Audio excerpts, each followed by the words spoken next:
আমি দেখতে পাচ্ছেন বৃষ্টি চলে আসছে গ্রামের রাস্তায় হাঁটার জন্য, তো জাস্ট চলে যাবো ঢাকাতে। তো একটু ঘুরে দেখে যাই, আর কবে আসি না আসি তার ঠিক নাই। সেই জন্য ভাবলাম একটু গ্রামের রাস্তাগুলো হেঁটে হেঁটে দেখে যাই, আপনাদের দেখাচ্ছি। দেখেন এ পাশে কিন্তু প্রচণ্ড সবুজ।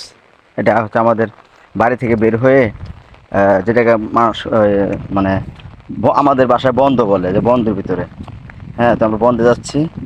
তো এখানে এগুলো সব ধান খেত, এ পাশে এগুলো সব ধান খেত। এই যে এখানে নাল্লা লাগতেছে, আপনাদের দেশে কি কি করে জানি না, এই যে আমাদের দেশে কিন্তু এগুলা দেখতে পাচ্ছেন নাইলা দাগ দিচ্ছে। নাইলা দাগ মানে পাট শাক, আপনারা পাট শাক বলেন। এই পাট শাকগুলোকে আপনার শুকাইয়া এগুলোকে ওই পাট বের করি এবং শাক খাওয়া হয় এবং পাটও বের করা হয়।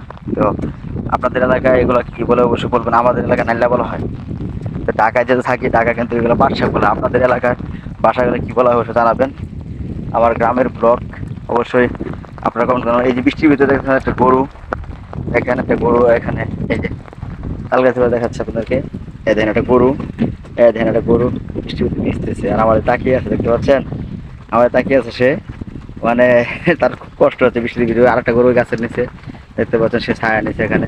তো যারা বিশেষ করে গরুর মালিক, আসলে বৃষ্টির ভিতরে গরুগুলো বের করে না না বের করে ভালো। কেননা বৃষ্টিতে গরুগুলো বের করলে কি হবে, গরুগুলো খেতে পারে না, কষ্ট হয় ওদের। হ্যাঁ, ছাগল তো থাকতে চায় না। ওই পাশে হচ্ছে আমাদের বাড়ি, ঠিক আছে? ওই পাশে আমাদের বাড়ি হচ্ছে। আর আমি এখানে আসছি বন্ধের ভিতরে। খেজুর গাছ, খেজুর পেকে আছে দেখতে পাচ্ছেন। তো সব মিলিয়ে আসি, আলহামদুলিল্লাহ ভালো আছে। আজকে চলে যাবো ঢাকায়।